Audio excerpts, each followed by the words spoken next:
नमस्कार। Modern school Barmer, मुझे लगता है आप मुझे सुन पा रहे हैं और मैं ऑनलाइन आ चुकी हूँ। कुछ तकनीकी गड़बड़ चल रही थी पिछले कुछ मिनटों से, तो मुझे लग रहा था कि हम आज मिल पाएंगे या नहीं, पर मुझे लगता है वो सॉर्ट आउट हो गई है और मैं शायद आप लोगों से मुखातिब हूँ। ज़रा एक आध कोई कमेंट करके मुझे बताएं या लाइक करके बताएं कि आप मुझे देख पा रहे हैं। हेलो पूजा। ठीक है, इससे मुझे ये समझ में आ गया कि मैं लाइव हूँ और आप मुझे सुन पा रहे हैं। Good evening, good evening. मोनैक्स या मोनाक्स, कैसे आपका नाम प्रोनाउंस करते हैं? निधि, सवाई, गणपत जी, मैं कुछ नाम पढ़ पा रही हूँ। तो नमस्कार आप सभी को। और मैं आप सबके सामने हूँ, साथ हूँ मॉडर्न स्कूल बाड़मेर के लिए।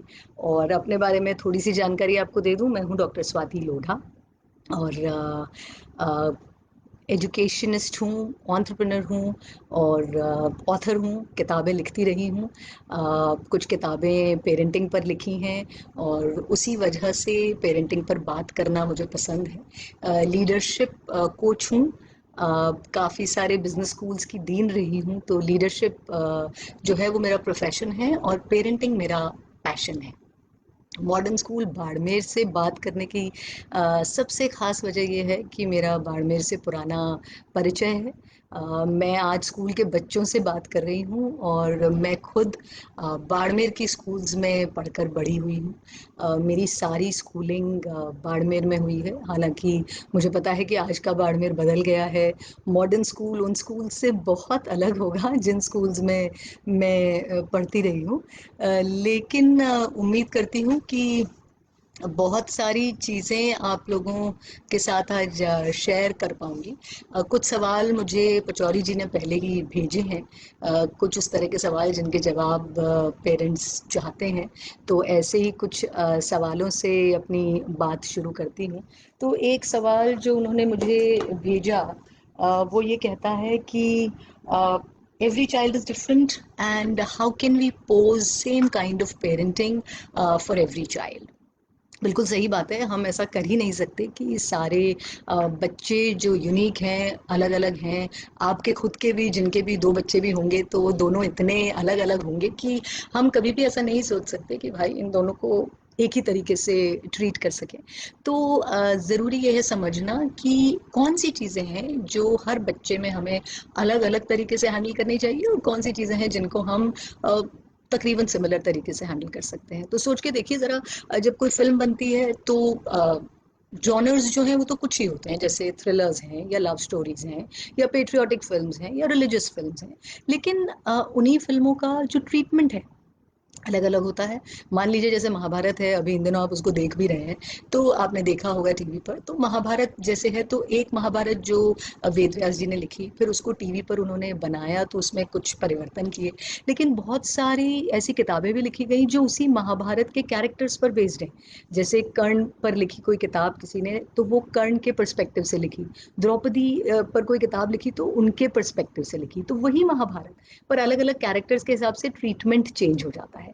सिमिलरली हमारे जो बच्चे हैं, तो पेरेंटिंग का जो मैक्रो व्यू है, एक जो हम जिसको कहते हैं कि जो एक यूनिवर्सल व्यू है, वो तो सेम रहेगा।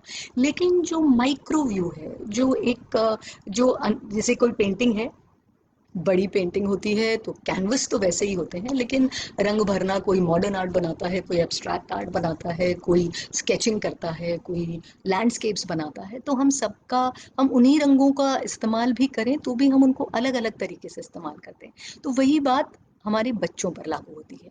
तो जो मैक्रो व्यू है उसमें कुछ चीज़ें हम सिमिलर रखते हैं। जैसे मैं ये मान के चलती हूँ, हाय सोना, हाय निशा, हाय अमरिंदर। कुछ लोग जो जुड़ते जा रहे हैं, मैं कोशिश कर रही हूँ कि आप लोगों को हेलो करती रहूँ और आप लोगों के अभी जो सवाल भी मुझे मिलते रहेंगे, कोशिश करूँगी उनके बारे में भी आपसे बात कर लूँ। मैं फेसबुक लाइव या इस तरह की चीज़ें बहुत ज़्यादा करती नहीं हूँ, क्योंकि ऐसा लगता है जैसे हम अपने आप से बात कर रहे हैं। जब सामने कोई मुखातिब नहीं हो तो थोड़ा-सा अजीब लगता है। लेकिन अभी अनप्रेसिडेंटेड टाइम्स हैं, अभी कुछ ऐसे समय हैं जहाँ हम सब नई चीज़ें सीख रहे हैं। आप भी अपने बच्चों को नए तरीके से घर में सहेज कर रख रहे हैं, स्कूल्स कोशिश कर रही हैं कि किस तरीके से जुड़ाव बना के रख सकें। तो उसी कोशिश में हम भी नई नई चीज़ें सीख रहे हैं, और एज पेरेंट्स तो मुझे लगता है कि हमारा सीखना कभी बंद होता ही नहीं। तो चलिए मैं उसी सवाल पर दोबारा आती हूँ कि हमने जब कहा कि कैसे हम सेम पेरेंटिंग सब पर लागू कर दें, तो मैं आपसे ये कह रही हूँ कि जो मैक्रो व्यू है उसमें चंद चीज़ें हैं जो सब पर लागू हो सकती हैं। मसलन पेरेंट्स को सबसे पहले नंबर एक पेशेंस रखना पड़ता है, वो हर बच्चे के साथ रखना पड़ता है। और आप सोच के देखिए, जैसे जैसे दुनिया बदल रही है, समय बदल रहा है, हमें और पेशेंस की ज़रूरत पड़ रही है। ये आप आजकल हर दिन महसूस कर रहे होंगे। जब अभी बच्चे पूरा दिन आपके साथ हैं तो आपको लग रहा होगा कि उफ, कितना भी पेशेंस हो कम ही पड़ रहा है। लेकिन धीरज की ज़रूरत है, और मैं हमेशा ये कहती हूँ कि पेरेंट्स जितने भी हैं उन्हें बहुत सारा पेशेंस जो है अपने अंदर जमा करते रहना चाहिए। जैसे हम सेविंग अकाउंट में पैसे रखते हैं, वैसे आप पेशेंस जमा करते रहिए, क्योंकि रोज़ खर्च होता है लेकिन रोज़ उसकी और ज़रूरत पड़ती है। और हमारे यहाँ जो पिताजी लोग हैं, जो फादर्स हैं, वो कम समय बच्चों के साथ बिताते हैं, तो शायद उन्हें इतने पेशेंस की ज़रूरत नहीं पड़े जितनी कि सारी मदर्स को पड़ती है। और इस पे मैं बाद में डिस्कस करूंगी, लेकिन मुझे ऐसे लगता है कि पेशेंस जो है वो हर बच्चे के साथ डील करते हुए आपको इस्तेमाल करना ही पड़ेगा। तो अपने अंदर दुनिया भर का पेशेंस पैदा कीजिए। मैं जिन यंगस्टर्स से मिलती हूँ जो अभी अभी जिनकी शादी हुई है, या जो चाहते हैं पेरेंटिंग के बारे में जानना, उन सभी को मैं यही कहती हूँ कि भाई, अगर तुम्हें लगता है कि तुम हर छोटी छोटी बात में नाराज़ हो जाते हो, परेशान हो जाते हो, स्ट्रेस में आ जाते हो, तो पहले थोड़ा पेशेंस जमा करो, उसके बाद सोचना कि तुम्हें अपनी फैमिली को आगे बढ़ाना है। क्योंकि उसके बगैर पेरेंट बनना या पेरेंटिंग की शुरुआत करना कोई ख़ास अच्छा डिसीजन नहीं है। दूसरी चीज़ जो मुझे लगता है कि सारे पेरेंट्स को अपने बच्चों के लिए अपने अंदर पैदा करनी चाहिए, वो है उनमें बैलेंस होना चाहिए। मैं अक्सर देखती हूँ कि पेरेंट्स अच्छी अच्छी बातें बच्चों को कहते हैं, हमें पोलाइट बनना चाहिए, और खुद ज़रा सा कहीं रास्ते में स्कूटर या गाड़ी का किसी से ज़रा सी भिड़ गई, तो हम वहीं उतर के तैश में आके झगड़ा करने लगेंगे, सामने वाले से बहस करने लगेंगे, और हमारे बच्चे गाड़ी में या स्कूटर पे बैठकर ये देख रहे हैं। और फिर हम उन्हें कहते हैं कि नहीं, हमें पोलाइट रहना चाहिए, सबसे प्यार से बात करनी चाहिए। आप खुद जो है वो अपना वजन कंट्रोल में नहीं रख पा रहे हैं, या आपको एक्सरसाइज करने में मुश्किल होती है, लेकिन आप अपने बच्चों से ये उम्मीद करते हैं या उन्हें कहते हैं कि तुम्हें हमेशा हेल्दी खाना चाहिए, ये मत खाओ, ये जंक फूड है, या बैलेंस की बात हम उनसे करते हैं, लेकिन हमारी खुद की लाइफस्टाइल अगर बैलेंस नहीं है तो बड़ा मुश्किल हो जाता है। तो पेशेंस, बैलेंस और डिसिप्लिन, ये तीन चीज़ें ऐसी हैं जो हमें अपने अंदर इतनी पैदा करनी चाहिए, जो हर बच्चे को बड़ा करते हुए हमारे काम आती हैं। और जो माइक्रो व्यू है, यानी वो उस पर डिपेंड करेगा कि हर बच्चा अलग है। अब मान लीजिए आपके दो बच्चे हैं, उसमें से हो सकता है एक इंट्रोवर्ट है, अंतर्मुखी है, ज़्यादा किसी से बात करना पसंद नहीं करता, या अकेले रहकर अपना काम करना पसंद करता है। और आपका जो दूसरा बच्चा है वो बहुत मिलनसार है, सबसे मिलता जुलता है। लेकिन दोनों बच्चों में बहुत अंतर है, उनकी चॉइसेस अलग हैं, उनका काम करने का तरीका अलग है, उनके रिस्पॉन्सेज अलग हैं। तो ऐसे में बहुत ज़रूरी है पेरेंट्स के लिए कि वो ऑब्जर्व करना सीखें। अपने बच्चों को आप जितना ऑब्जर्व करेंगे, उतना आपको ये समझ में आएगा कि भाई, ये बच्चा जो है उसका टैलेंट क्या है और उसका टेम्परामेंट क्या है। जैसे ही आपको टैलेंट और टेम्परामेंट दोनों चीज़ें समझ में आने लगेंगी, आप उनको ज़्यादा अच्छे से संभाल पाएंगे, आप ज़्यादा अच्छे से हर बच्चे के लिए अपनी एक पेरेंटिंग स्टाइल डेवलप कर पाएंगे। ये मान के चलिए कि सेम चीज़ सभी पर लागू नहीं हो सकती, वो हम नहीं कर सकते। ठीक है, मुझे काफ़ी सारे गुड इवनिंग्स मिल रहे हैं। Good evening Tarun, Aarti, Deepa, Ankita, Pihu, Pooja. Very very good evening to all of you. Good evening के साथ आप अपने और व्यूज़ भी मेरे साथ शेयर कर सकते हैं। दूसरा सवाल जो मुझे भेजा वो एक इंटरेस्टिंग सवाल है। वो सवाल ये था कि what is the role of schools when parents need to work on children.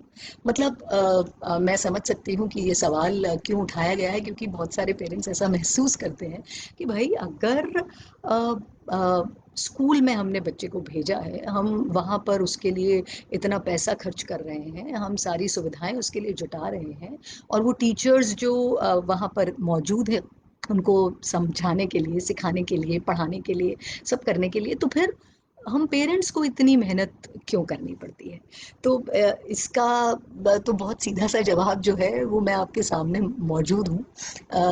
मैं बाड़मेर में पली बड़ी हूँ, मैंने ऐसा आपसे पहले भी बताया। मेरे फादर वहाँ डॉक्टर थे उस वक्त, और मेरी सारी स्कूलिंग चूंकि वहीं पर हुई, तो आप ये समझ सकते हैं कि मैं लगभग आज से बात कर रही हूँ 35 साल पहले की। मतलब मैं 1978 से 1992 तक बाड़मेर की स्कूल्स में पली बड़ी, और उन स्कूल्स में, जिन स्कूल्स में मैं वहाँ उस वक्त पढ़ती थी, आप इमेजिन कर सकते हैं कि वो ऐसी स्कूल्स थी जहाँ का एजुकेशन लेवल कोई बहुत अच्छा या बहुत क्वालिटी वाला नहीं था। मैं सेंट्रल स्कूल की स्टूडेंट थी वहाँ पर, और मेरे साथ पढ़ने वाले सारे जो बच्चे थे वो ज़्यादातर बाड़मेर के थे, कुछ आर्मी बैकग्राउंड के बच्चे भी थे। और आप सब जानते होंगे जो बाड़मेर में रह रहे हैं अभी भी, कि वहाँ की एक स्पेसिफिक भाषा है, बोलने का एक अपना तरीका है। हम स को च बोलते हैं, या हमारे उच्चारण में कहीं उस भाषा का लहजा रहता है। लेकिन अगर मैं जैसे जैसे बड़ी हुई, मैंने जाना कि मुझ पर उस भाषा का प्रभाव नहीं आ पाया, या मैंने वहाँ रहकर भी जैसे अंग्रेज़ी सीखी, या पढ़ाई के प्रति एक बहुत ज़्यादा कमिटमेंट और एक बहुत जिसको कहते हैं कि इंटरेस्ट मेरा बना रहा पढ़ाई के लिए। मैं हमेशा अपनी स्कूल में काफ़ी अच्छा परफॉर्म करती रही जब मैं बाड़मेर में थी, और ये सारी चीज़ों का श्रेय मैं 100% अपने पेरेंट्स को देती हूँ। तो ये कोई भी पेरेंट अगर ये कहेगा कि भाई हम स्कूल्स में इतना सब पैसा भी खर्च कर रहे हैं, या हम स्कूल्स में इतना सब कुछ दे रहे हैं, तो हमें क्यों मेहनत करनी पड़े? तो ये तो ऐसा ही हो गया कि हमने बच्चा पैदा कर लिया, हमने उस बच्चे को 3-4 साल का हो गया, और अब हमने आउटसोर्स कर दिया। अब हॉबी क्लासेस जाने, अब स्कूल जाने, अब जो दूसरे लोग हैं वो उसको संभालें। तो ऐसा हो नहीं पाता। तो ज़रूरी ये है कि पेरेंट्स ये मानकर चलें कि बाकी सब सपोर्टिंग कास्ट में हैं। हमारे बच्चों की लाइफ में मैं सभी पेरेंट्स को कहती हूँ कि आपका डबल रोल है। पहला रोल है आपका कि आप कभी अपने बच्चों की ज़िंदगी में जो है वो एक्टर या एक्ट्रेस के रोल में होते हैं, और कभी आप ऑडियंस के रोल में होते हैं। पर ये दोनों ही रोल पेरेंट्स को निभाने होते हैं। कभी हम उनकी लाइफ में बहुत एक्टिवली इन्वॉल्व होते हैं जब बच्चे छोटे हैं, तो उस एक्टिव इन्वॉल्वमेंट के समय हम एक्टर या एक्ट्रेस की तरह हैं, हम उनकी लाइफ में बिल्कुल इन्वॉल्व हैं, यानी बाहर से नहीं, अंदर से सब काम में उनके साथ लगे हुए हैं। और बाद में हम ऑडियंस के रोल में आ जाते हैं, जहाँ बच्चे जो हैं जब थोड़ा बड़े हो जाते हैं, थोड़ा इंडिपेंडेंट हो जाते हैं, तो हम जैसे फुटबॉल मैच में या वॉलीबॉल के मैच में हम पास से खड़े होकर चीयर लीडर की तरह ताली बजाते हैं, तो बाद में हमारा रोल वैसा हो जाता है। तो दोनों ही रोल हमें निभाने हैं। ये सोच लेना कि बाकी लोग जो स्कूल है वो ज़्यादा काम कर ले, तो वो थोड़ा सा मुश्किल है। स्कूल के पास अपनी जिम्मेदारियां हैं, स्कूल के पास अपने करने को बहुत सारे काम हैं, और वो बच्चे पे बहुत सारा ध्यान देते हैं। आई अंडरस्टैंड, अब तो बहुत स्कूल्स में चेंज आ गया है। अब बच्चों के साथ टीचर्स अब लगे रहते हैं, उनको क्वालिटी एजुकेशन के लिए बहुत सारी मेहनत करते हैं। हम जब स्कूल्स में पढ़ते थे तो बिल्डिंग्स भी नहीं थी, तो एसी तो भूल जाइए, पंखे भी लगाने की जगह नहीं होती थी। मैं फोर्थ और फिफ्थ स्टैंडर्ड में टेंट के नीचे हम पढ़ते थे, और उस वक्त 40 से 45 डिग्री के टेम्परेचर में भी हम टेंट में आराम से बैठ के पढ़ा करते थे। और मुझे याद नहीं कि कभी हमने ये शिकायत की हो कि पंखा क्यों नहीं है। एसी तो हम समझते भी नहीं थे उस वक्त, तो सोच भी नहीं सकते थे कि मैंने हमारे घर में शायद कूलर भी उस समय 1990 के आसपास आया होगा। उससे पहले कोई घरों में कूलर भी इस्तेमाल नहीं करता था वहाँ। तो हम बहुत आराम से उन टेंट्स में भी पढ़ते थे। बाद में स्कूल की बिल्डिंग बन गई, तो हमको कमरों में पढ़ने को मिल गया, हमें लगता था वही बहुत है। तो हम उन सब सुख सुविधाओं की उम्मीद न करते थे, न वो उस वक्त पॉसिबल थी, पर फिर भी हमारी पढ़ाई हो गई। लेकिन मैं ये ज़रूर कहूँगी कि उस वक्त के हिसाब से स्कूल्स अच्छे थे। मुझे आज भी अपने सारे टीचर्स याद हैं, और मैं कईयों से अभी तक भी कनेक्टेड भी हूँ उनसे, मेरी बातचीत भी होती रहती है और हम आज भी उनका बहुत रिस्पेक्ट करते हैं। तो स्कूल्स और टीचर्स कहीं ना कहीं ज़िंदगी में बने रहे हैं अभी भी। और मुझे ऐसे लगता है कि अब तो ये जो मॉडर्न स्कूल है आप लोगों के लिए बहुत सारी सुविधाएं वहाँ मुहैया करा रहा है। मैं ये सीरीज़ देखकर ही सोच रही थी कि बहुत सारी चीज़ें हैं जिसमें स्कूल इन्वॉल्व रह रहा है, काफ़ी सारे काम बच्चों के साथ कर रहा है। So it's a very nice thing, but a school cannot ever replace parents. So it's very important for all of us to understand that parents play the most important role. And so we need to figure out the way of becoming better parents. मेरी एक ये किताब जो मैंने पहले लिखी थी, इस किताब का नाम है don't raise your children, raise yourself. और मैं हमेशा इस बात पर यकीन करती हूँ कि हमें बच्चों को सिखाने से पहले ये सोचना चाहिए कि क्यों ना हम खुद बहुत सारी चीज़ें सीखें। हम अगर खुद को बेटर नहीं करेंगे तो बच्चों को बेटर करना या ये सोचना कि हम बच्चों को सुधार दें, ये कोई बहुत ग्रेट थॉट नहीं है। इसलिए मैं हमेशा ये मान के चलती हूँ कि आपको पहले खुद को बेटर करना है, और इसीलिए आज मैंने सोचा कि हम इसी के बारे में बातचीत करेंगे।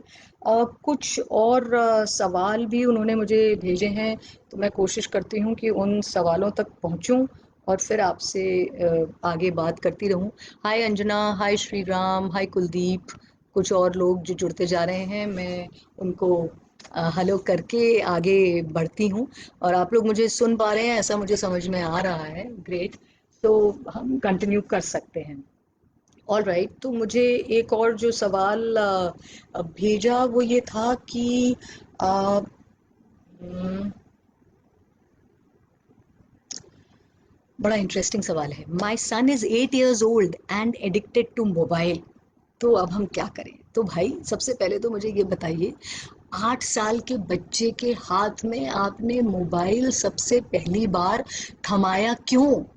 आपको इतनी जल्दी क्या थी अपने बच्चे को मोबाइल हाथ में देने की? क्योंकि कुछ चीज़ें जो हैं उनकी अगर शुरुआत हो जाए ना, उसके बाद उनको रोकना मुश्किल हो जाता है। तो अभी ये हमारे लिए बहुत ज़रूरी है। अब आप देखिए, अभी तो क्लासेस भी ऑनलाइन हो रही हैं, तो बच्चा वैसे ही जो है वो बहुत देर लैपटॉप के सामने बैठा रहेगा या काफ़ी सारी चीज़ें ऑनलाइन करेगा। तो ये जो पेरेंट्स का सोचना है ना कि हम बच्चों को मोबाइल दे दें या वो मोबाइल ले लेते हैं, हम क्या करें, ये थोड़ी सी अजीब सी बात हो जाती है। मैं हमेशा यहाँ पे भी बहुत सारे कॉर्पोरेट वर्कशॉप्स करती हूँ, तो यंग पेरेंट्स से मेरी बात होती है और वो यंग पेरेंट्स कहते हैं कि हम जैसे ही घर में घुसते हैं तो बच्चों का ये मन करता है कि वो हमारा मोबाइल लें, उस पर कोई गेम खेलें। तो अव्वल तो ये ज़रूरी है कि भाई पेरेंट्स के मोबाइल पे गेम क्यों है? आप क्यों कैंडी क्रश या पबजी खेलना चाहते हैं? यकीन मानिए, मुझे पबजी बताया भी किसी वर्कशॉप में कुछ पेरेंट्स ने, मैम आपको पबजी भी पता नहीं है। तो मैंने कहा भाई मैं थोड़ी सी आउटडेटेड किस्म की माँ हूँ, और मुझे न समय है न इंटरेस्ट है कि मैं बैठकर फ़ोन पे गेम्स खेलूं। मेरी जो असिस्टेंट है उसी ने मुझे कैंडी क्रश भी दिखाया और बताया। मुझे बड़ा आश्चर्य हुआ कि लोग इसको खेलने में कैसे समय अपना बर्बाद कर सकते हैं। और उसने मुझे बताया कि मैम आपको तो पता ही नहीं है, लोग रात को 1-1 2-2 बजे तक कैंडी क्रश खेलते हैं, लूडो खेलते हैं। And I was really surprise that you could invest that much of time in playing a video game, but yes people are doing that. तो अगर आप खुद ऐसा कर रहे हैं, अगर आप खुद जो है वीडियो गेम्स खेल रहे हैं या आपके फ़ोन पर आप खुद बहुत समय स्पेंड करेंगे, तो फिर ये उम्मीद मत करिए अपने बच्चों से कि वो मोबाइल को हाथ में नहीं लेंगे। बहुत सिंपल सी बात है। मैं हर फैमिली को, पेरेंट्स जब भी मुझसे मिलते हैं, मैं हमेशा पेरेंट्स को ये चीज़ कहती हूँ कि आप लोग अपना एक फैमिली विजन बनाइए, कुछ ऐसे रूल्स बनाइए जिन्हें पहले आपको फॉलो करना है। अगर आप उनको फॉलो करेंगे तो आप अपने बच्चों से ये उम्मीद कर सकते हैं कि वो भी उनको फॉलो करेंगे। अब हम ये करें कैसे? जैसे आपके घर में ये रूल हो कि भाई जैसे ही बाहर से कोई आता है, आने के बाद वो अपने इलेक्ट्रॉनिक गैजेट्स जिनको भी आप ऑफिस में अपने काम की जगह पर इस्तेमाल कर रहे थे, उनको आप आते ही कहीं रख देंगे। यानी अब अगले 2 या 3 घंटे तक हम उसका इस्तेमाल करने वाले नहीं हैं। अगर आप ऐसा करेंगे तो आपके बच्चे को पता है कि ये सारे दिन घर में काम में लेने वाली चीज़ नहीं है। जो मम्मी घर में हैं या बुजुर्ग जो घर में हैं, अगर आप लोग भी मोबाइल पर गाने सुन रहे हैं, आप मोबाइल पर वीडियोस देख रहे हैं, तो आप अपने बच्चों को नहीं रोक सकते। कोई भी काम जो आप खुद कर रहे हैं और आप ये सोचें कि भाई हम अपने बच्चों को वो करने से रोक लें, तो ये जो थॉट है यही काफ़ी विचित्र है, अजीब है और इम्पॉसिबल है। तो वो आप नहीं कर सकते। यानी जो काम आप चाहते हैं आपके बच्चे ना करें, सबसे पहले वो काम आप करना बंद करें। क्योंकि बहुत सिंपल आइडियोलॉजी है, प्लीज डोंट टेल, शो। आप जो चीज उनको कहेंगे, कहते रहेंगे, नहीं होगा। वही चीज आप उनको करके दिखाएंगे तो होने के चांसेस हैं। आज नहीं होगा तो कल होगा, कल नहीं होगा तो परसों होगा, पर होगा। लेकिन वो आपको करके दिखाना पड़ेगा।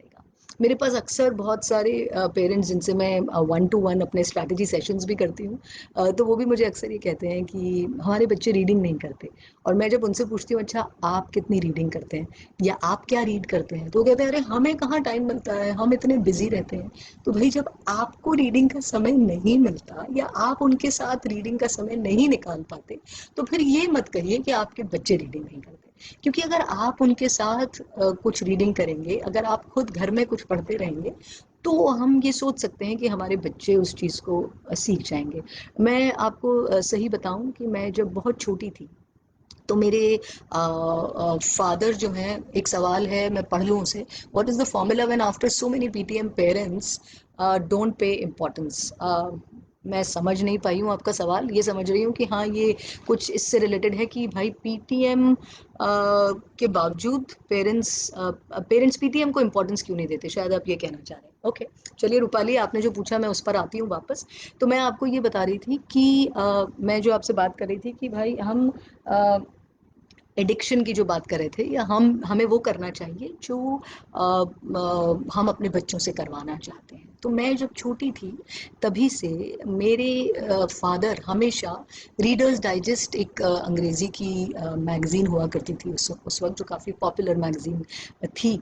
बाड़मेर में बहुत सारे लोग उसको नहीं पढ़ते होंगे, लेकिन मेरे फादर हमेशा उसको मंगवाते थे और बड़े खुश होकर उसको, हमेशा जैसे ही वो आती थी बाय पोस्ट, वो किताब पहुंचती थी, तो मैं हमेशा देखती थी कि पापा बड़े खुश हो जाते थे और फिर उसको उसी दिन से पढ़ना शुरू कर देते थे। तो मैंने भी उस किताब को पढ़ना शुरू किया। अब मैं छोटी थी, न मुझे उतनी अंग्रेजी आती थी, न मुझे समझ में आता था, बट मैं फिर भी उसको खोल के कुछ ना कुछ पढ़ने की कोशिश करती थी। और आप यकीन करेंगे कि मेरे पास पिछले 40 सालों का सारा उस किताब का कलेक्शन आज भी है। यानी मेरे पास रीडर्स डाइजेस्ट का सारा कलेक्शन अभी तक है और मैं उन किताबों को हमेशा पढ़ती रही आगे भी, क्योंकि मैंने अपने पापा को वो करते हुए देखा। और उनको जब इतना किताबों में किताबें देखकर खुश होते देखा, तो मुझे लगा कि ये कोई खुश होने की चीज़ है। अब हम आजकल वैसे ही खुश वीडियो गेम्स खेल कर होते हैं, या अपने बच्चों को कोई पोइट्री चैनल या किड्स के चैनल के सामने बिठाकर होते हैं कि चलो बच्चा बिजी हो गया, हमारे लिए अच्छा है। तो जब हम खुद ऐसा करेंगे, तो ये उम्मीद बच्चों से करना कि भाई वो मोबाइल से एडिक्टेड ना हो, थोड़ा सा मुश्किल है।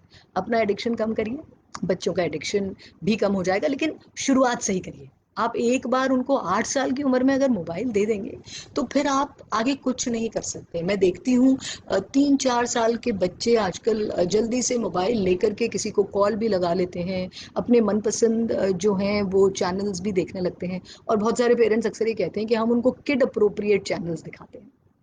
मेरे हिसाब से कोई भी चीज़ किड अप्रोप्रिएट इसलिए नहीं है क्योंकि बहुत यंग एज में बच्चों को इतना सारा स्क्रीन टाइम जो है उसकी कोई ज़रूरत नहीं है। पहली बात तो ये कि जो जिसको आप नॉलेज समझ रहे हैं कि भाई इससे हमारा बच्चा नई पोइट्री सीख रहा है, कविताएं सीख रहा है, म्यूजिक सुन रहा है, डांस करना सीख रहा है, तो ये बहुत अच्छी बात है। तो आपको एक चीज़ बता दूं कि जितना समय बच्चा स्क्रीन के सामने बिताता है, उतनी ज़्यादा उसको flickering images, colours, bright images देखने की आदत हो जाती है। और वो जितना ज़्यादा ब्राइट इमेजेस में मसरूफ रहता है, उतना ही उसको आपकी बात या जो नॉर्मल वर्ल्ड है वो नीरस, उबाऊ लगने लगता है। तो क्या होता है कि फिर उसे टीवी, मोबाइल, फिल्म्स उसी तरह के जो सीन्स हैं, जो इमेजेस हैं, जो ब्राइटनेस है, वो पसंद आने लगती है।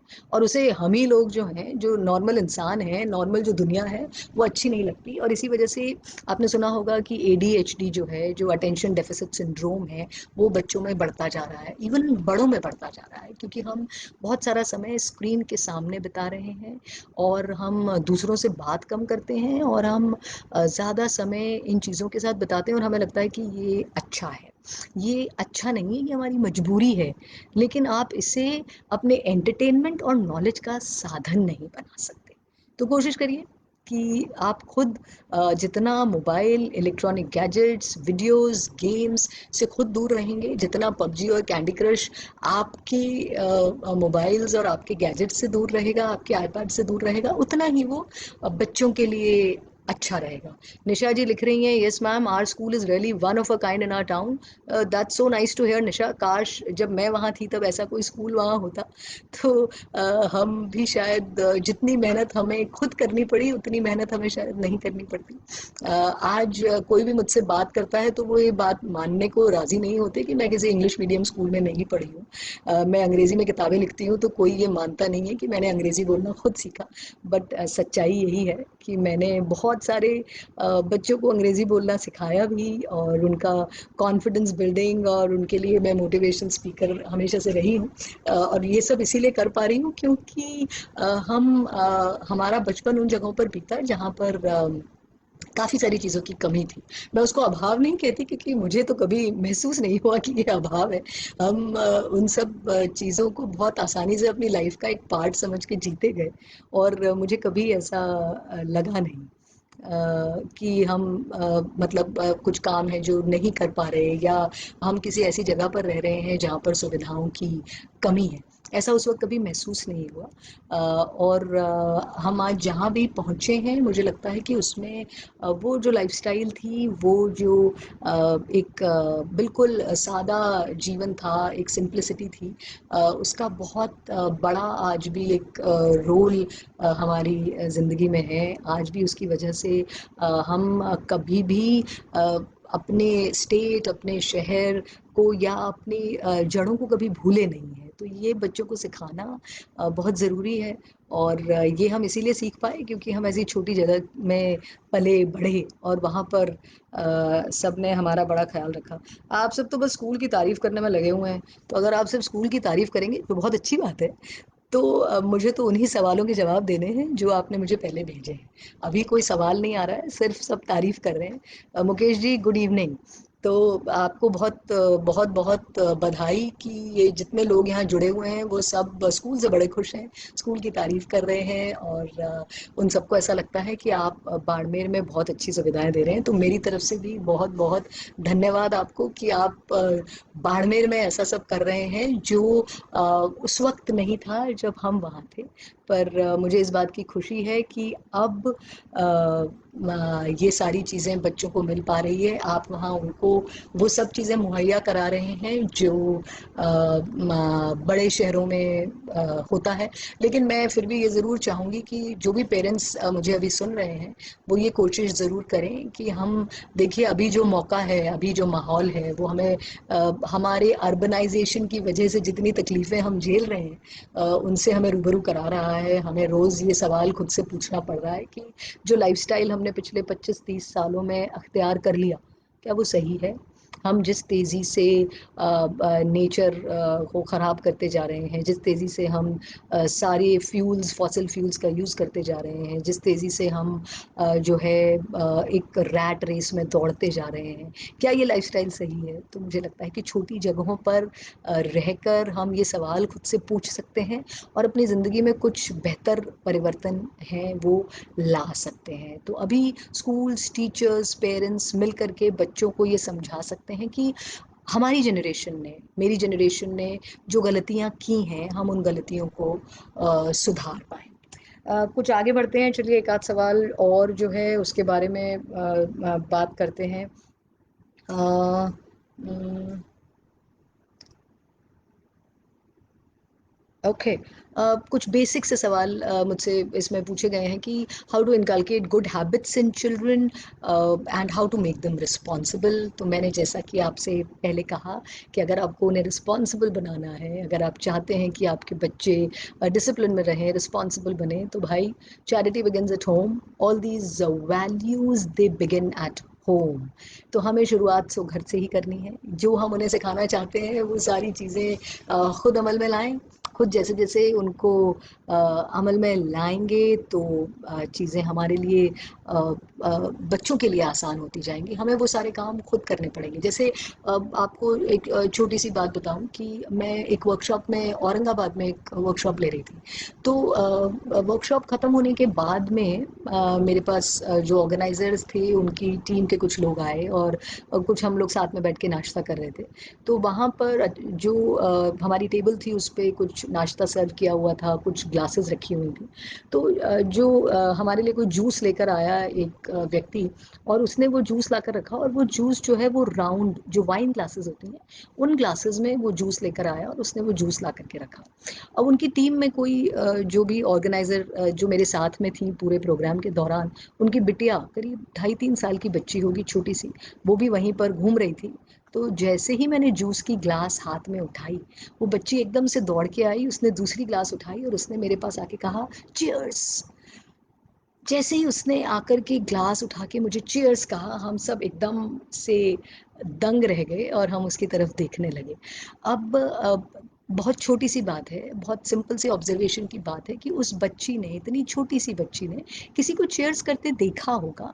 और जब उसने ये देखा और उसने ये नोटिस किया कि ये वाली ग्लास जो है वो हम चीयर्स करने के लिए इस्तेमाल करते हैं, तो उसने वही तुरंत मेरे साथ दोहराया।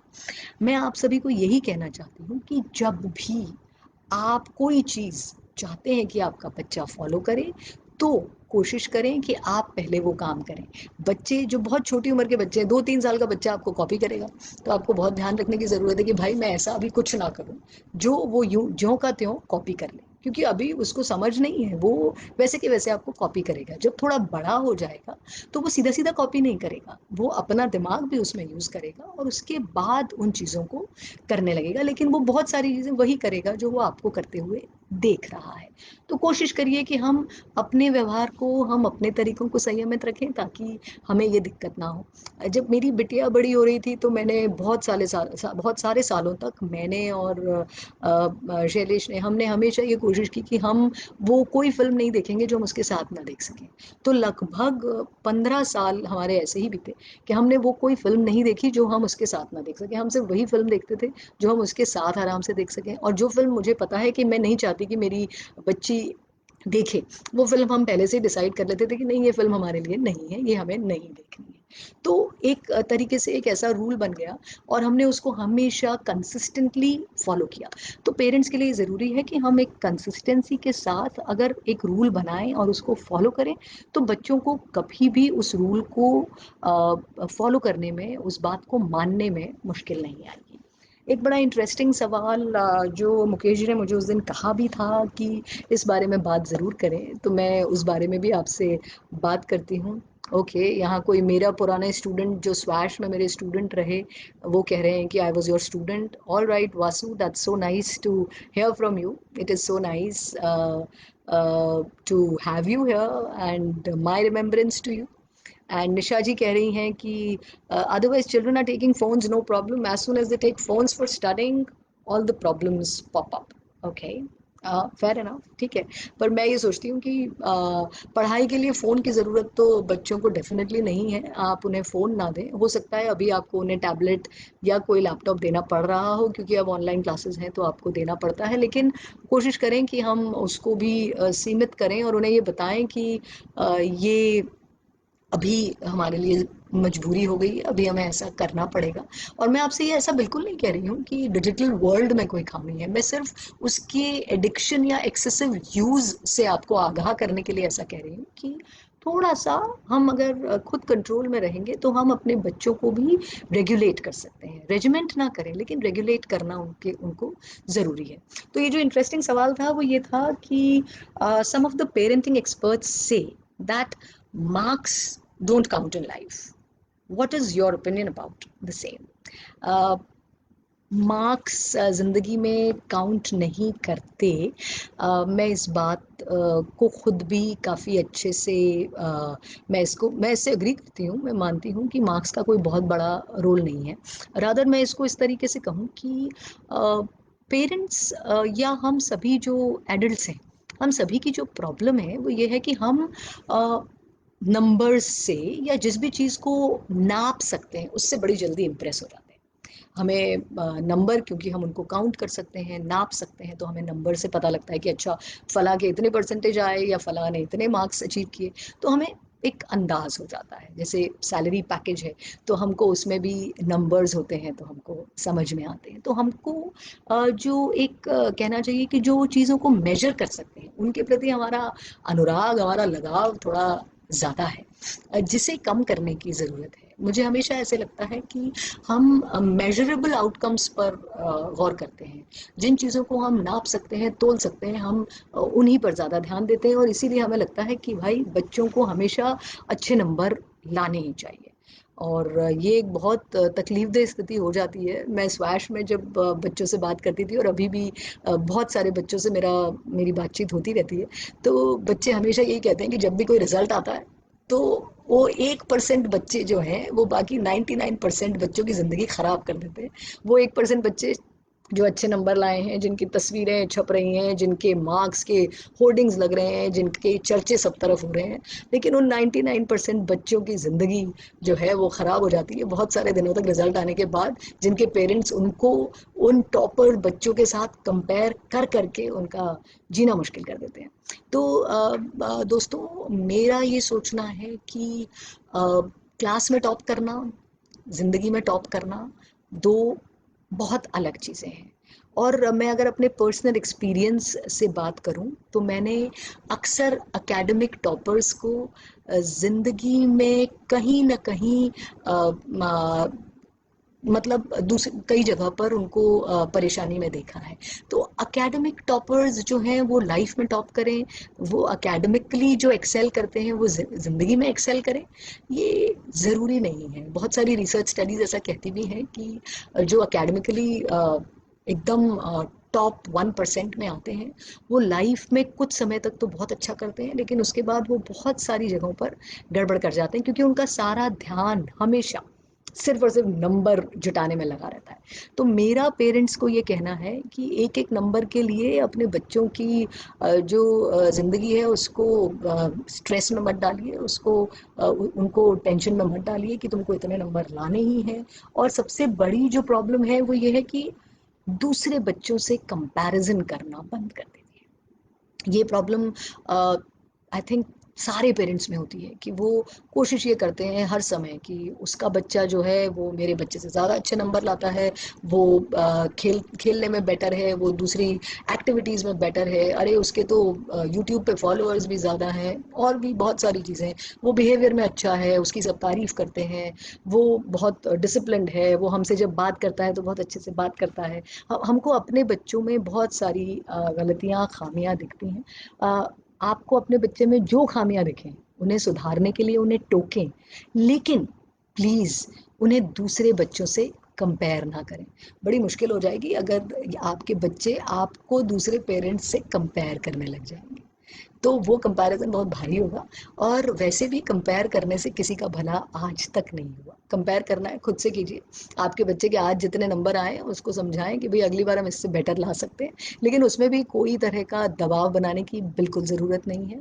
उसने जितना सीखा है वो ज़्यादा इम्पॉर्टेंट है। Learning is far far far more important than getting marks, क्योंकि मार्क्स सिर्फ उस साल काम आएंगे, ज़िंदगी में आगे आपने जो सीखा है वो काम आएगा। और यकीन मानिए हम सब ये कहते ज़रूर हैं, लेकिन 10th और 12th में हमारे कितने नंबर आए मुझे याद नहीं कि मैंने जब भी कभी कहीं चाहे खुद काम किया हो, चाहे मैं कभी किसी के साथ मैंने कोई जॉब इंटरव्यू दिया हो, तो किसी ने मुझसे ये पूछा हो कि what did you score in 10th grade और which marks what marks did you get in 12th grade, या आपकी परसेंटेज कितनी थी। उस परसेंटेज ने कोई बहुत ज़्यादा रोल मेरी ज़िंदगी में नहीं निभाया। ठीक है, कुछ एग्जाम्स में वेटेज मिलता है इन मार्क्स को, लेकिन वो ऐसा नहीं है जिसके लिए आप बच्चों की ज़िंदगी में बोर्ड एग्जाम्स को हवा बना दें। मेरा एक टेड टॉक अवेलेबल है, मैं उस किस्से के बारे में अभी बात नहीं करूँगी, लेकिन अगर आप लोग जानना चाहते हैं कि मार्क्स से लाइफ में कुछ होता है तो मेरा वो टेड टॉक सुनिएगा, आपको पता चलेगा। और ये मेरे लिए बहुत इम्पोर्टेंट एक लाइफ का माइलस्टोन है जिसने मुझे बहुत कुछ सिखाया।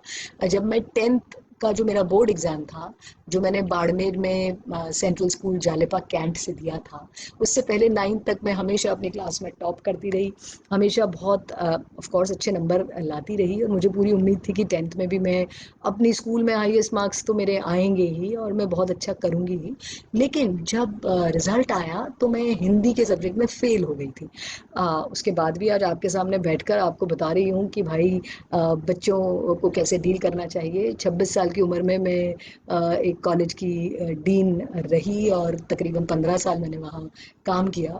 21 साल की उम्र में मैंने अपना पहला ऑर्गेनाइजेशन जो है स्वैश वो शुरू कर दिया, और अभी तक 9 किताबें लिख चुकी हूँ। पिछले साल जो मेरी किताब आई, उस किताब पर जल्दी ही एक फ़िल्म बनने वाली है, और मेरी अगली 2 किताबें पाइपलाइन में हैं, जो जल्दी ही छपकर आने वाली हैं। तो ये सारे काम मैं कर रही हूँ, और इसमें नंबरों का कोई योगदान नहीं है। तो आप ये मान के चलें कि बच्चों के लिए सीखना, समझना, नॉलेज गेन करना, उस नॉलेज को अपनी ज़िंदगी में अप्लाई करना, यूज़ करना ज़रूरी है। एक-एक नंबर के लिए उन्हें पुश करना, उन्हें दूसरों से कंपेयर करना, ये ज़रूरी नहीं है। अभी-अभी किसी ने लिखा भी कि बच्चों को हमारे अटेंशन की ज़रूरत है। आप सही कह रहे हैं। बिल्कुल, लुम्बा राम जी लिख रहे हैं कि child notices each and every step taken by parents and family. Of course, आप बिल्कुल सही कह रहे हैं, सही बात आप कह रहे हैं। हाय निधि, हाय हरिकेश, हाय शीतल, कि बहुत ज़रूरी है कि हम बच्चों को नंबरों के लिए परेशान ना करें, हम उन्हें इस चीज़ के लिए पुश ना करें। और जब सब्जेक्ट चूज़ करना हो तो भी मैंने जैसा आपसे पहले भी कहा, ऑब्जर्व योर चिल्ड्रन, अपने बच्चों को ऑब्जर्व करिए, देखिए उनका रुझान किस तरफ है। आपके सपनों से कुछ होने वाला नहीं है कि मैं चाहता हूँ कि तुम डॉक्टर बन जाओ या इंजीनियर बन जाओ या एस्ट्रोनॉट बन जाओ, वो ज़रूरी नहीं है, बिल्कुल ज़रूरी नहीं है। ज़रूरी ये है कि आपके बच्चे का रुझान किस तरफ है। आप उसको शेप कर सकते हैं, उसमें उनको थोड़ा और गाइड कर सकते हैं, स्कल्प्ट कर सकते हैं, लेकिन आप अपने सपने जो है, या आपके जो सपने अधूरे रह गए, उनको उनके माध्यम से जी नहीं सकते, उनको उनके माध्यम से पूरा करने की कोशिश बिल्कुल ना करें। आप बिल्कुल आराम से ये सोचें कि भाई मुझे उनको ऑब्जर्व करना है, देखना है कि मेरे बच्चों का शौक किस तरफ है, और ये बहुत छुटपन से आपको समझ में आने लगता है। मेरी पहली किताब जो है कविताओं की, वो छपी थी जब मैं बाड़मेर में ही रहती थी, और मैंने पहली किताब लिखी, मेरी पहली कविता मैंने लिखी होगी जब मैं शायद 4th स्टैंडर्ड में पढ़ती थी। तो मैं आपको बताऊं कि जब मैं 4th में पढ़ती थी और जब मैंने मेरी पहली कविता लिखी, तो मुझे ये भी पता नहीं था कि मैंने कोई कविता लिखी है। ये तो मेरी माँ ने उन मैं जो भी कुछ लिख के इधर उधर छोड़ देती थी, तो वो उसको संभाल के रख लेती थी, और धीरे धीरे मुझे समझ में आया कि अच्छा, ये कुछ अच्छा है जो मैं लिख रही हूँ।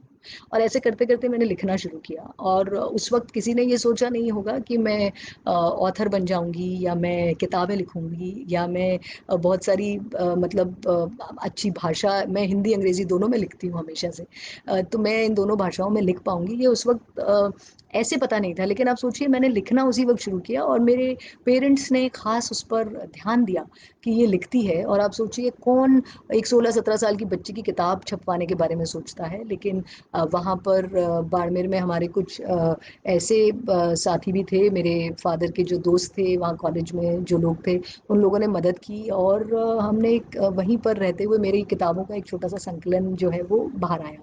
उससे मुझे ये कॉन्फिडेंस मिला कि हाँ, मैं लिख सकती हूँ, मैं इस क्षेत्र में आगे बढ़ सकती हूँ। तो अपने बच्चों को ऑब्जर्व करिए, ये नहीं सोचना है कि भाई मेरे पड़ोसी का बच्चा या मेरे बॉस का बच्चा या जो भी अच्छे बच्चे हैं, उनको जिनको अच्छा पैकेज मिल रहा है, जिस फील्ड में मिल रहा है, हम अपने बच्चे को भी उसी में धकेल दें, या हम चाहें कि हमारा बच्चा भी वही करे।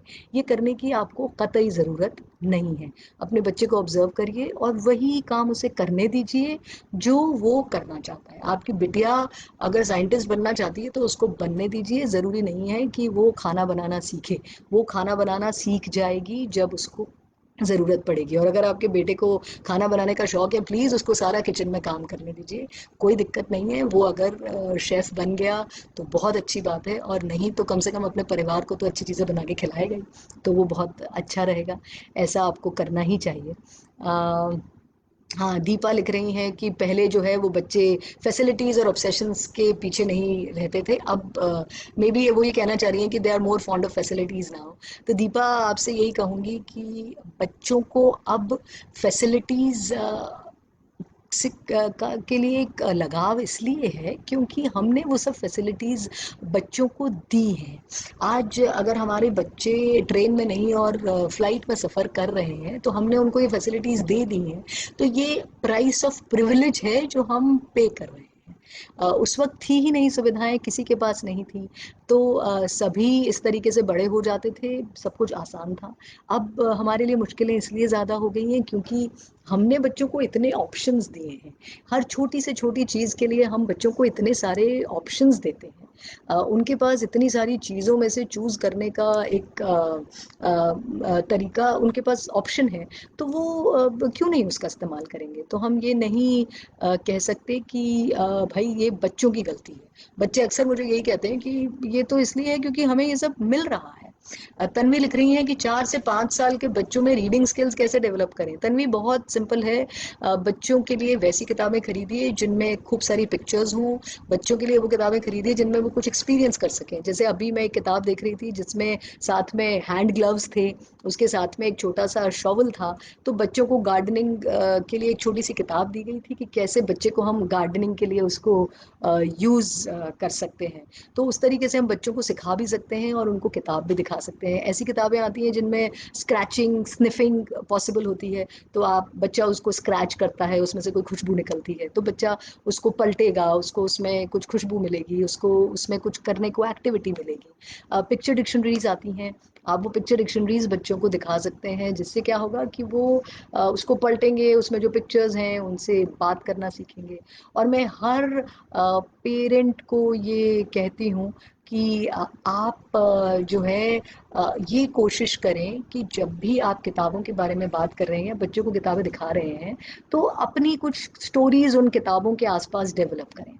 अपनी खुद की कुछ कहानियाँ क्रिएट करें जो आप अपने बच्चों के साथ उनसे उनको सुनाएं, उनके साथ शेयर करें। तो इससे आपकी बहुत अच्छी मेमोरीज भी बनती हैं और साथ में बड़ा मज़ा आता है बच्चों को उन स्टोरीज में जो उनके पेरेंट्स उनके लिए खुद बनाते हैं। तो रीडिंग के लिए बच्चों के लायक जो उस उम्र की किताबें हैं जिनमें अच्छी बड़ी अट्रैक्टिव पिक्चर्स होती हैं, उस तरह की उनको दिखाएं, तो वो ज़रूर उन किताबों को पढ़ना, होल्ड करना सीखेंगे, पलटना सीखेंगे और बड़े होके भी किताबें पढ़ते रहेंगे। यहाँ मुझसे एक सवाल आ रहा है कि how we can counsel children when they demand unnecessary things just because their friends have it. मैंने पहले भी कहा, आपका नाम यहाँ नहीं है, एडमोंगर एजुकेटर्स लिखा है यहाँ। तो मैंने जैसा आपसे पहले भी कहा कि मैं हमेशा पेरेंट्स को ये कहती हूँ कि अपने घर में कुछ रूल्स बनाएं जो कार्डिनल रूल्स हैं, जिन्हें हर एक को फॉलो करना ही है। और उन रूल्स में ये रूल होना चाहिए कि हमारे घर में किसी से किसी को कंपेयर नहीं किया जाता। जब आप अपने बच्चों को मार्क्स के लिए दूसरे बच्चों से कंपेयर नहीं करेंगे, तभी बहुत आसानी से आप उनको ये कह सकते हैं कि भाई, हम आपके मार्क्स उनसे कंपेयर नहीं करते, हम आपकी आदतों को दूसरों की आदतों से कंपेयर नहीं करते। तो उनके पास जो चीज़ें हैं, वो चीज़ें आपके पास हो, ये कंपैरिजन भी इस घर में पॉसिबल नहीं है। मेरी बिटिया को मैंने मोबाइल दिया जब वो 10th में आ गई, वो भी इसलिए क्योंकि तब कभी कभी ऐसे उसको बाहर जाना पड़ता था जहाँ पर कि हमें एक दूसरे से टच में रहने के लिए मोबाइल की ज़रूरत थी। और ये बात कोई ज़्यादा पुरानी नहीं है, ये बात लगभग 4-5 साल पुरानी ही है। तो जब हम ये कर सकते हैं तो हमें ज़रूर कोशिश करनी चाहिए कि हमारे घर में कंपैरिजन्स की कोई संभावना ही नहीं है। हम किसी भी चीज़ में दूसरों के हिसाब से नहीं चलते। दूसरा व्यक्ति ये प्रोडक्ट खरीद रहा है इसलिए हमको खरीदना है, दूसरे के घर में ये खाया जा रहा है इसलिए हमको ये खाना है, दूसरे के घर में इस ब्रांड का सामान आ रहा है इसलिए हमें भी ये लाना है। इस तरह की चीज़ों के लिए हमारे घर में जगह नहीं है। अगर आप ये रूल बना देंगे, इसको फॉलो करेंगे, तो आप इस चीज़ से हमेशा के लिए बच सकते हैं कि हमें वो काम नहीं करना जो कोई और कर रहा है। नेमी चंद जी लिख रहे हैं, how can I enhance interest of my child towards studying. Nemi Chand ji, एक सवाल आपसे कर लेती हूँ कि आप खुद जब छोटे थे तो आप पढ़ाई में कितने इंटरेस्टेड थे? लेकिन फिर भी आप ज़िंदगी में कहीं तो पहुँच गए हैं, आप अपना सब कुछ अच्छे से अपना काम कर रहे होंगे, तो बहुत ज़रूरी नहीं है कि आप बच्चे को डाँट-डपट के बिठाकर उसको उतना पढ़ाएँ ही। मैं फिर से कहूँगी, ऑब्ज़र्व करें उनको किन सब्जेक्ट्स में इंटरेस्ट है, उनको उन सब्जेक्ट्स में ज़्यादा आराम से पढ़ने दें। अगर आपकी बेटी को हिस्ट्री में इंटरेस्ट है, आप उससे हिस्ट्री पे डिस्कशन कर सकते हैं, आप उससे उस सब्जेक्ट से रिलेटेड किताबें दिला सकते हैं, आप बहुत सारी चीज़ों के बारे में उसे बता सकते हैं। अगर किसी को मैथ्स में इंटरेस्ट है तो आप उस तरह की चीज़ों के बारे में डिस्कशन कर सकते हैं, मैथ्स की कुछ नई रिसर्च के बारे में बात कर सकते हैं। तो ये डिपेंड करता है कि बच्चे का इंटरेस्ट किस में है। हो सकता है बच्चे का पढ़ाई में इंटरेस्ट ही कम हो, उसको क्रिएटिव चीज़ों में ज़्यादा इंटरेस्ट हो, किसी को म्यूज़िक का शौक है, किसी को थिएटर का शौक है या और कुछ दूसरी चीज़ों का शौक है। तो ज़रूरी नहीं कि हर बच्चा पढ़ाई करने के लिए, नंबर लाने के लिए बना हो। लेकिन मैं आपसे ये ज़रूर कहूँगी कि ऑब्ज़र्व करें उन्हें, ध्यान से देखें। ये नहीं कि वो काम से जी चुरा रहा है, आलस कर रहा है, कुछ भी और नहीं कर रहा। तो हमें ये रूल बनाना, ये डिसिप्लिन लाना ज़रूरी है कि इतना काम तो उनको करना ही पड़ेगा। बट पुश करके, ज़बरदस्ती करके ये काम नहीं हो पाएगा। आनंद महेश्वरी मुझसे सवाल कर रहे हैं, please tell me how we develop new interest in our children for nature and other social activities. Anand, आप खुद नेचर के नज़दीक जाएं, यानी हेरिटेज वॉक्स पर जाएं, अपने घर में कुछ पौधे उगाएं, अपने बच्चों के साथ कोशिश करें कि कुछ बीज डालें, उनको पानी देने दें, उनको रोज़ दिखाएं कि देखो कैसे इसमें ये नई कोपल फूट रही है, कैसे इस पे नए पत्ते निकल रहे हैं। जैसे ही उसमें कोई नया फूल आएगा तो बच्चों को देख करके बड़ी खुशी होगी कि चलो ये हमने नया काम किया या ये हमने लगाया और उससे ये हुआ। तो इस तरीके से बच्चों में नेचर के प्रति एक जो अट्रैक्शन है वो पैदा किया जा सकता है। हमें उसके लिए ज़रूरी है कि हम उन्हें उन एक्टिविटीज़ में इन्वॉल्व करें और खुद साथ में इन्वॉल्व। अगर आप ये कोशिश करेंगे कि आप खुद तो इन्वॉल्व नहीं हैं और दूसरे ही ये करें या वो बच्चा खुद सीख जाए, तो वो जो है वो मुश्किल है, वो संभव नहीं हो पाएगा। इसलिए आप ये ज़रूर कोशिश करें कि अगर आप उनको सोशल एक्टिविटीज़ में इन्वॉल्व करना चाहते हैं, तो हमें सोशली रिस्पॉन्सिबल बनना पड़ेगा। हमें ये कोशिश करनी पड़ेगी कि हम सोशली कमिटेड रहें, किसी न किसी ऑर्गेनाइज़ेशन का हिस्सा बने या बच्चों को उन चीज़ों के बारे में बताएँ जहाँ सोशल रेलेवेंस हो। आप उनसे उन चीज़ों के बारे में बात करें जहाँ पर ये पता चले कि कैसे समाज हमारे लिए ज़रूरी है, कैसे हमें दूसरे लोगों की मदद करनी चाहिए। मेरे ख़्याल से अभी का टाइम इसके लिए श्रेष्ठ है। आप उन्हें बहुत सारी चीज़ें अभी जो हमारे आस-पास घट रही हैं, वो दिखा सकते हैं, बता सकते हैं कि किस तरीके से वो जो है दूसरों की मदद कर सकते हैं, कैसे वो दूसरों के बारे में सोच सकते हैं, उनकी परेशानियों को अनुभव कर सकते हैं। जो भी हमारे आस-पास चल रहा है, चाहे माइग्रेंट वर्कर्स की परेशानी हो, चाहे अभी बहुत सारे लोग हैं जिनको काम नहीं मिल रहा है, जो अपने पेरेंट्स से भी अलग रह रहे हैं, कोई किसी काम से किसी दूसरे शहर में गया, वहीं फँस गया है। बहुत सारी ऐसी चीज़ें हमारे आस-पास अभी हो रही हैं। हम देख रहे हैं लोग पैदल चल के अपने घरों तक पहुँचने की कोशिश कर रहे हैं। तो हम अपने बच्चों से ये सारी बातें कर सकते हैं, उनसे डिस्कस कर सकते हैं कि देखो लाइफ में कितनी परेशानियाँ, कितनी चीज़ों की मुश्किलें दूसरों की को हैं। तो उससे उनके मन में कहीं एक एम्पैथी का भाव पैदा होता है। उनको ये समझ में आता है कि हाँ, हमें बहुत सारी चीज़ों के लिए ईश्वर का धन्यवाद देना चाहिए, हमें ग्रेटफुल होना चाहिए, हमें ये ग्रैटिट्यूड हमारे अंदर होना चाहिए कि हमें बहुत कुछ मिल रहा है, जो बहुत सारे लोगों को नहीं मिल पा रहा। कितने सारे बच्चे हैं जिन्हें बहुत सारी तकलीफ़ें, डिस्प्लेसमेंट अभी देखना पड़ रहा है। तो हम अपने-अपने घरों में एकदम आराम से बैठे हैं, डिजिटली बातें कर रहे हैं, अपने आप को बेहतर बनाने की कोशिश कर रहे हैं। मतलब हमारे पास तो बहुत सारी सुविधाएँ हैं, हमारे पास बहुत सारी चीज़ों का आराम है जो बहुतों के पास नहीं है। तो हम उन्हें बहुत सारी चीज़ें ये सब सिखा सकते हैं। तो हमारी बातचीत के लगभग आखिरी 5 मिनट बचे हैं। मुकेश जी, अगर आप कुछ टाइप करना चाहें, कोई एक आध सवाल आप पूछना चाहें, तो अभी भी मुझसे पूछ सकते हैं। हालाँकि आप मुझसे कभी भी बाद में भी कनेक्ट कर सकते हैं, उसमें भी कोई मुश्किल नहीं है। बहुत अच्छा सवाल अर्चना आपने कर लिया जाते-जाते। और मैं इस सवाल का एक्चुअली इंतज़ार कर रही थी कि कोई इस तरह की बात पूछे। आपने मुझसे पूछा, ma'am why are children afraid of defeat? How to end their fear of defeat?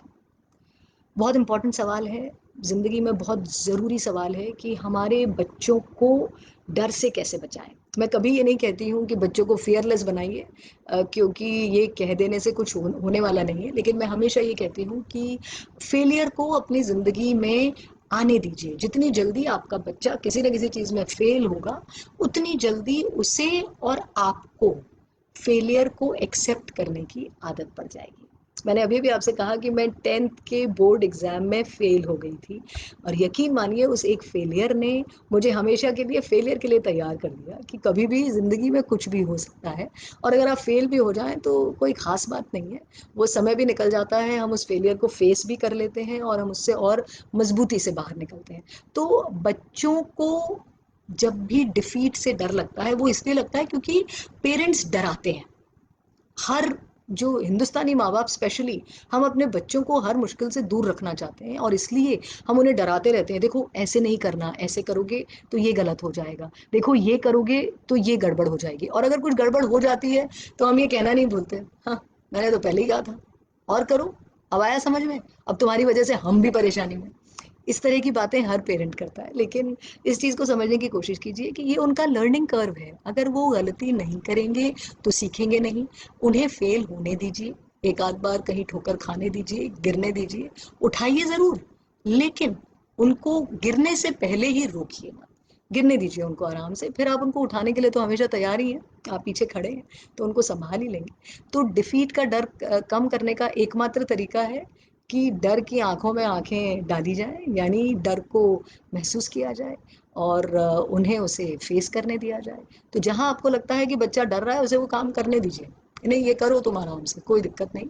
और अगर गिर जाओगे तो गिर जाओगे, कभी कोई बच्चा अगर पढ़ भी नहीं रहा तो हाँ तो फेल हो जाओगे तो हो जाओगे, क्या फर्क पड़ता है, एक बार फेल हो जाने दो, कोई दिक्कत नहीं है। आप उन्हें डराइए मत। अगर आप डराएंगे तो मुश्किल होगी। नेमीचंद जी मुझे लिख रहे हैं, learning and marks are related with each other. Nemichand ji I doubt it heavily कि लर्निंग और मार्क्स रिलेटेड हैं, क्योंकि जो आपका बच्चा 5वीं क्लास में सीख के अच्छे नंबर ले आएगा, छठी या 7वीं तक आते आते ज़रूरी नहीं कि उसको उसमें से एक भी चीज़ याद हो सकता है रट कर वो नंबर तो ले आया, लेकिन ज्ञान के नाम पर वो शून्य रह गया हो, ज्ञान के नाम पर उसे उसमें से कुछ भी याद ना हो।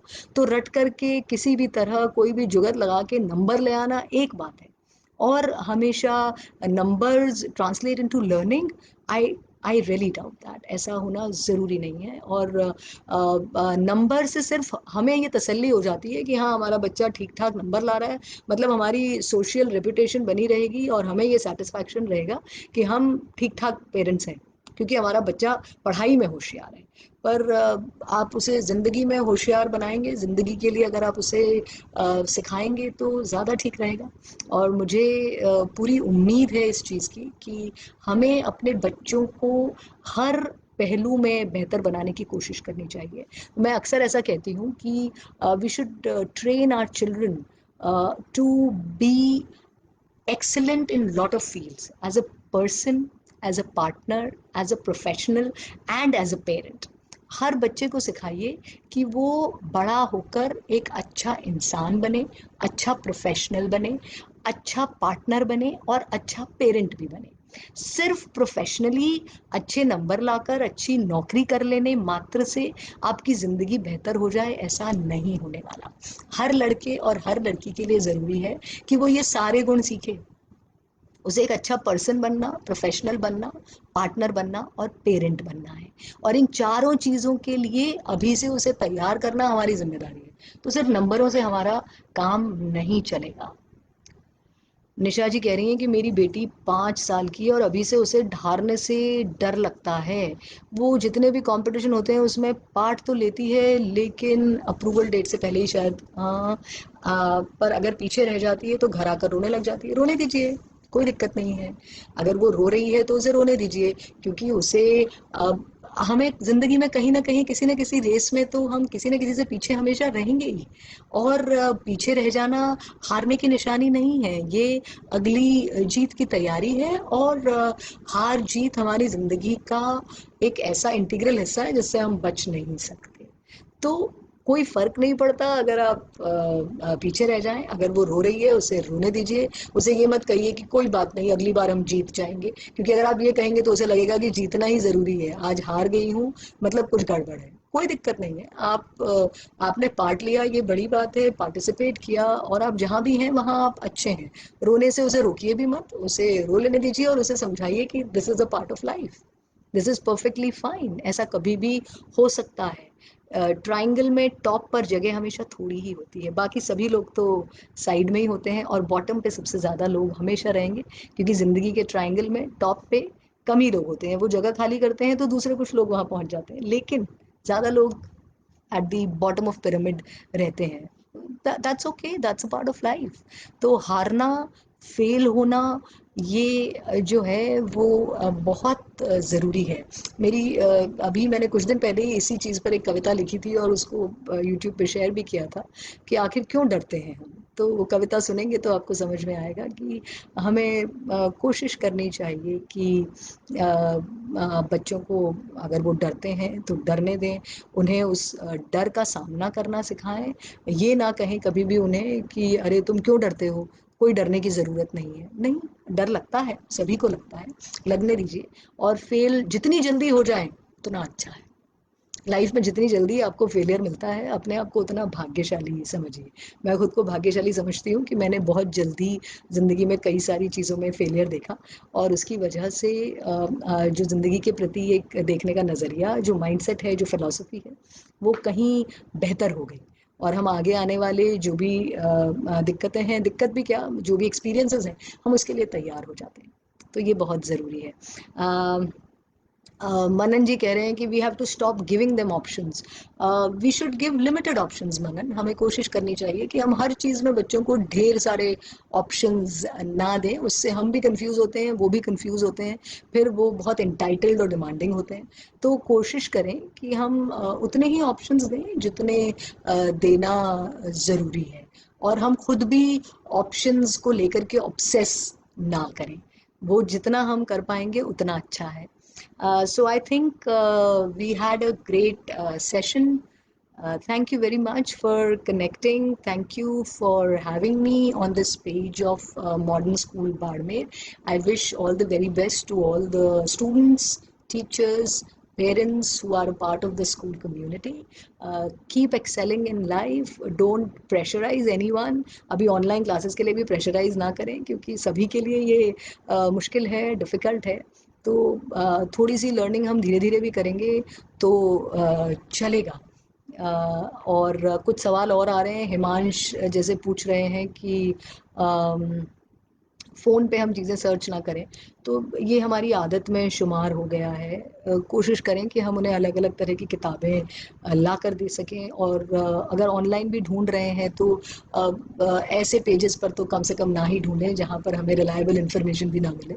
तो कोशिश करें कि वो प्रॉपर वेरिफाइड जो सोर्सेज़ हैं वहीं से इन्फॉर्मेशन हासिल करें। Thank you very much for having me. All the very best. Hope to see you soon. Bye bye.